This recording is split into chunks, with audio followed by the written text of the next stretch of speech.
The Leven is one of the all-time classic UK rivers, providing great training grounds for beginner and intermediate kayakers, as well as plenty of fun moves for advanced paddlers to enjoy too. Start on River Right, just below the weir that's under Newby Bridge. There's a lay-by where you can park and get on from there. Head downstream and the first rapid you'll find quickly is Brick Chute. The safe option is just to go straight through the middle of the bricks here. The sides get very sticky on medium and high water levels. You can go for a play in them, but most people don't. It's a really good challenge to try and get in and surf in between the bricks here. In a longboat, the shape of the wave requires you to carve, but the brick walls mean you don't have much time before hitting the wall. It's a perfectly safe place to flip, but also provides a cool challenge to try and get your carving nice and tight. I always like to try and warm up with a few surfs in this spot here. Straight below this is a rapid called Mill Force. You want to be on the river left side, and you're dropping down pretty much in the middle of the current here. There isn't anything major, just try and get some kind of a stroke to get yourself through. The next ledge you just want to go left of centre to avoid the rocks. Very simple. There are some fun little surfing moves at different levels as well in here, but nothing that I'd call a really nice surf wave. Next wave is called Club Wave, the idea being you can get a whole club on it. It's a nice safe place to play around and a really good spot for beginners who are just learning how to surf kayaks. Next spot, just do whatever really. This little wave can be good, but it's not always grabby. The main event on the upper section is the graveyard.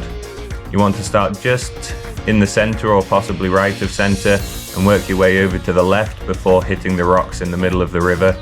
Once you're on the left side, straighten up and it's a straight run down. A couple of little boof moves, but nothing too scary.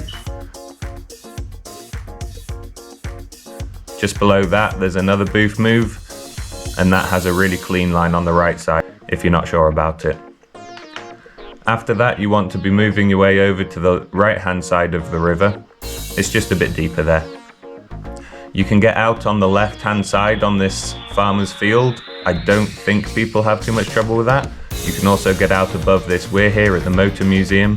If you're running the weir, you want to move right to the river left corner and then get some momentum moving slightly left to right. There is a bit of a hole in there. It does catch people out, but you're just flushing straight into a nice pool. After that, you've got a few hundred meters of gentle currents. Look for an eddy on the right hand side. This eddy with a mossy slabby rock next to a brick wall is a great spot to get out, either if you're not running back barrow or if you want to scout back barrow. This is also where you get back in if you want to rerun back barrow. From here, just ferry out and get over to the left hand side of the river, just left of centre. There are a couple of little waves in the lead-in, but you want to be left of centre and working your way just slightly to the right hand side. There is a tendency to get pushed up against the wall a little bit, but don't worry about it, it's all flushing out. You can try and boof the hole if you want, but you want to be really confident in your boof stroke to pull this one off. At medium levels, the hole on the left hand side and back barrow does start to come into play, but it flushes out into a really big pool, so the consequences are relatively low. It is an intimidating rapid though for many people, particularly if you're not used to running grade 4. Be aware that there is a cave on the left hand side here that does go very deep under the hotel. On medium water levels, it's not somewhere you're going to get stuck, but if you are running the river on higher water levels, then you really want to know that that's there. On the right hand side just below this, there's a bit of a stony beach, so you can get up and rerun back barrow and get an even worse line than the one before. If you do get caught up on the rocks here on the right hand side, don't worry, you will flush out, and it's much better than being stuck on the left hand side. Just below back barrow, a few hundred meters down, is the most significant rapid on the river. Most people portage this. There's a nice gentle eddy on the left hand side just above the weir where you can get out and portage very easily down the left. There are two lines that get run on this rapid. I prefer the left-hand one. It's a very narrow line where you land directly between rocks, but if you're on line, it's a very fun rapid for advanced paddlers. There's a series of boils just above it which marks out where you want to drop. The next weir can also be very sticky. You can portage again on the left hand side if you want, or there are multiple lines you can go, but you really want to be confident in your boof here. I like the right hand line because there's a bit of a ski jump little boof.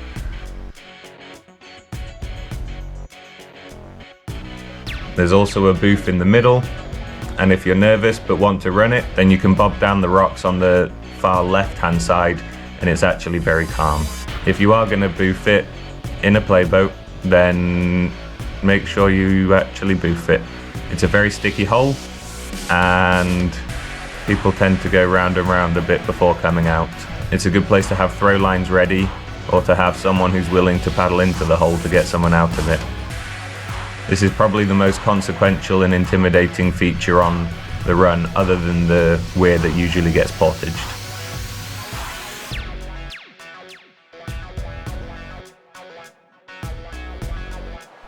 Compulsory paddle toss under the bridge. The next weir is broken up into lots of parts.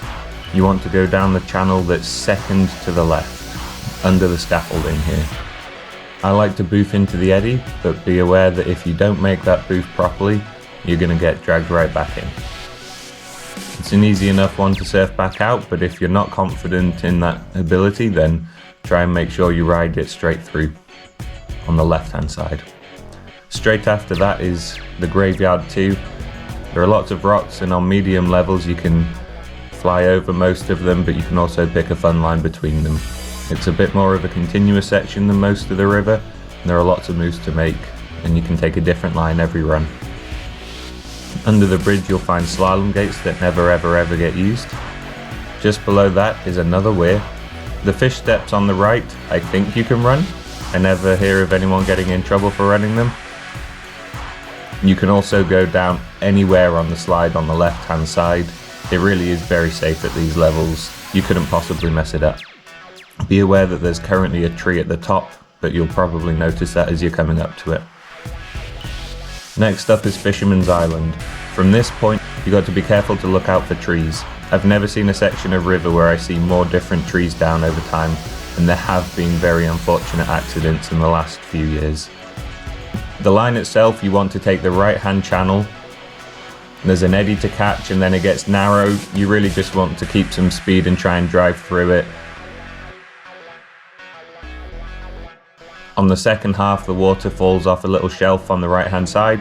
It's not the end of the world, but it's more fun to keep going on the left hand side and continue the little gorge. After that, there are a couple of nice play holes. If you're confident in your side surfing, then it's a really good place to build up some more skills. If you're not so confident, then check for trees below before making a decision. They're fun little play spots for most people. There are more channels. Stick to the right hand side, always. It's more that there's more water there than anything else, but also because it gets run more, it's much easier to get an idea of if there are trees down. The left channels don't get run so much because there's nothing there. Once you see the bridge at the takeout, take out. There's a nice little grassy bank with a bench on it. This is the best place to get out. If you get out on the other side of the bridge, then fishermen do tend to get a bit upset. From here you're basically straight back to where your car is, so you don't have much of a carry. I'd probably say this is one of the best rivers in the country, not for its all-out action, but because it really does have something for everyone. You can safely manage a beginner group down the upper section, and if you're a bit more advanced, then there are extra moves and more rapids downstream where you can set a challenge for wherever your ability is. It also has the advantage of being drained out of Lake Windermere. This being the largest lake in the country means not only does it have a decent catchment area, but it's also much more reliable. You tend to find that after a lot of rain in the lakes, everything will go up for a day or two, but it's the Leven that lasts the longest and goes down the slowest. After a really good weekend of rain, you can still be paddling it next weekend, even if there's no more rain. It's my home run, and even after flying around and kayaking big rivers around the world, I still always enjoy getting back on the Leven with friends when I get back home. If you think I've missed anything important, then please let me know in the comments. If you liked the video and found it helpful, please also let me know. It motivates me to make more. If you want to see more videos, then there are lots more on my channel. Please consider subscribing if you do like them. It really helps to motivate me to do more. I'm heading closer to the point of being able to monetize the channel and make about 50 pence a year off it, but it really is the positive feedback from people who find the videos useful that makes me want to do more. So please consider supporting it. Thank you. Big thank you to everyone who already does watch the videos and leave comments. It's nice to know that some of these videos are being useful for people.